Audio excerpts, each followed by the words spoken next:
త్రేతాయుగంలో ద్వాపరయుగంలో కృష్ణుడు రాముడు అవతారం ఎలాగ తీసుకున్నారైనా ఈ కలియుగంలో శ్రీనివాసుడు అవతారం తీసుకొని ఇక్కడ నిల్చున్నారు. కలియుగానికి శిలారూపంలో నిల్చొని ఉన్నారు. కానీ ఆయన అందరూ రాయి అనుకుంటారు, రాయి అయితే కాదు, మనిషి రూపంలో నిల్చొని ఉన్నారు. మనిషి రూపమే. కలియుగంలో నలుపు రూపం ఎందుకు మార్చుకొని నిల్చొని ఉన్నారంటే ఆ కలియుగంలో మానవుల దగ్గర పాపాలు ఎక్కువ. ఆ పాపాలన్నీ హరించేదానికి నలుపు రూపం నిల్చున్నారు స్వామివారు ఇక్కడ. అలాగనమాట.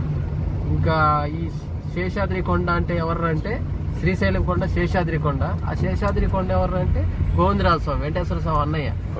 ఆయన ఒరిజినల్ గా ఎవరంటే కృష్ణుడి యుగంలో బలరాముడు, రాముడి యుగంలో లక్ష్మణుడు, ఈ యుగంలో గోవిందరాజ స్వామి వాళ్ళ అన్నయ్య రూపంలో వచ్చారు. వాళ్ళ అమ్మ వకులామాత వచ్చేసి ఎవరు అంటే కృష్ణుడి యుగంలో యశోద అనమాట. కృష్ణ యుగంలో కృష్ణుడికి చెప్పి బాధపడి ఉంటుంది, నీ కళ్యాణం నేను నా చేతుల మీదుగా జరగలేదు నైనా అని చెప్పి బాధపడి ఉంటుంది యశోదమ్మ. అప్పుడు కృష్ణుడు మాట ఇచ్చింటాడు, లేదమ్మా కలియుగంలో నేను శ్రీనివాస అవతారం మార్చుకుంటా, లక్ష్మీదేవి పద్మావతి అవతారంలో వస్తుంది, పద్మావతి శ్రీనివాస పరిణయం నీ చేతుల మీదుగా జరుగుతుందమ్మా అని చెప్పి మాట ఇచ్చింటాడు. అందుకని వకులామాతగా వెంకటేశ్వర స్వామి తల్లిగా వచ్చింటాడు ఆమె. అది సార్. కింద కపిల తీర్థం ఉంది కదా, కపిల తీర్థానికి కూడా ఒక స్టోరీ ఉందన్నమాట. కపిల తీర్థం ఎలాగంటే ఆమె వచ్చేసి అప్పట్లో ముస్లిం రాజులు ఉండేవాళ్ళు, వాళ్ళకి సంతాన ప్రాప్తి లేదు, వాళ్ళ దేవుళ్ళకి కూడా మొక్కున్నారంటే కలగలేదు వాళ్ళకి.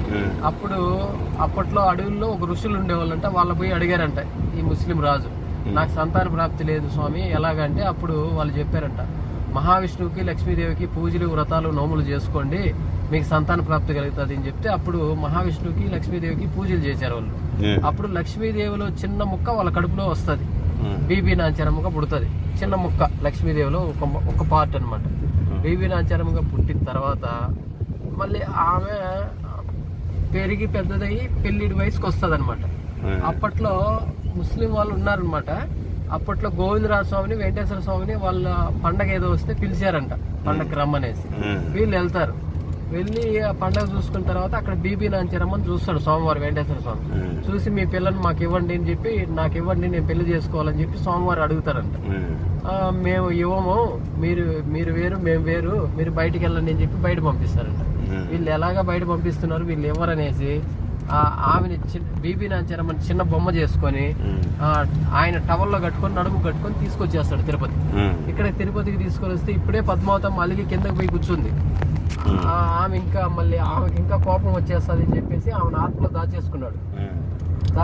ఆమెకి గుళ్ళు గోపురాలు ఏమి లేవు, ఆత్మలో దాచేసుకున్నాడు బీబీ నాంచారమ్మ. ఆమె కూడా ఒక చిన్న లక్ష్మీదేవిలో ఒక చిన్న ముక్క అన్నమాట. వీళ్ళకి సంతాన ప్రాప్తి లేకపోతే ముస్లిం రాజుకి సంతానంలో బీబీ నాంచారమ్మగా వచ్చింది. అది అలాగనమాట. ఇంకా అమ్మవారు వచ్చి పద్మావతి దేవి అమ్మవారు వచ్చి నారాయణవరం సొంత ఊరు.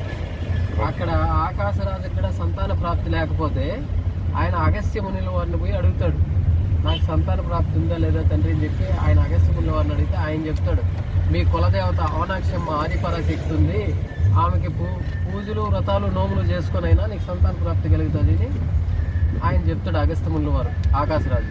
అప్పుడు ఆకాశరాజు వాళ్ళ దక్షిణ మాడ కొండ కింద ముక్కుకొండ అని ఒక కొండ ఉంది, ఆ కొండ కింద దక్షిణ భాగంలో వీళ్ళ పొలము, అక్కడ అమ్మవారు అవనాక్షం ఆదిపరాశక్తి గుడి ఉందన్నమాట, టెంపుల్. అక్కడికి వెళ్ళి ఆయన వ్రతాలు నోములు చేస్తాడనమాట ఆకాశరాజు. చేసిన తర్వాత అప్పుడు ఆమె ప్రత్యక్షమయ్యి అవనాక్షం ఆదిపరాశక్తి ఆమె ఒళ్ళు బంగారు బాక్స్ ఉంటుంది, ఆ బంగారు బాక్స్ ఎత్తి ఈ ఆకాశరాజుకి ఇస్తాడు. నైనా దీంట్లో చిన్న పాప ఉంది, బాక్సులో పద్మావతి నామకరణం పెట్టుకొని నేను కుమార్తెగా చాక్కోనైనా అని చెప్పి ఆదిపరాశక్తి ఆకాశరాజుకి బాక్స్ ఇస్తుంది. అప్పుడు పద్మావతి నామకరణం పెట్టుకొని కుమార్తెగా చాక్కుంటాడు ఆయన ఆకాశరాజు. ఆమె కూడా ఎలాగొచ్చిందంటే కొల్హాపూర్లో ఉంటుంది లక్ష్మీదేవి, అక్కడ ఈయన పూజలు వ్రతాలు నోములు చేసిన తర్వాత ఆమె అక్కడ కొల్హాపూర్లో లక్ష్మీదేవి, అక్కడ లక్ష్మీదేవి రూపం ఏర్పాటు చేసి భూమాత వాళ్ళమ్మ, లక్ష్మీదేవి వాళ్ళమ్మ భూమాత భూమిలోకి వెళ్ళిపోయేసి భూమిలో నుంచి ఇక్కడ అవనాక్షం ఆదిపరాశక్తి ఒళ్ళోకి బంగారు బాక్సులోకి వచ్చేస్తుంది లక్ష్మీదేవి చిన్న పాప రూపంలో. అప్పుడు ఆకాశరాజు కూతురుగా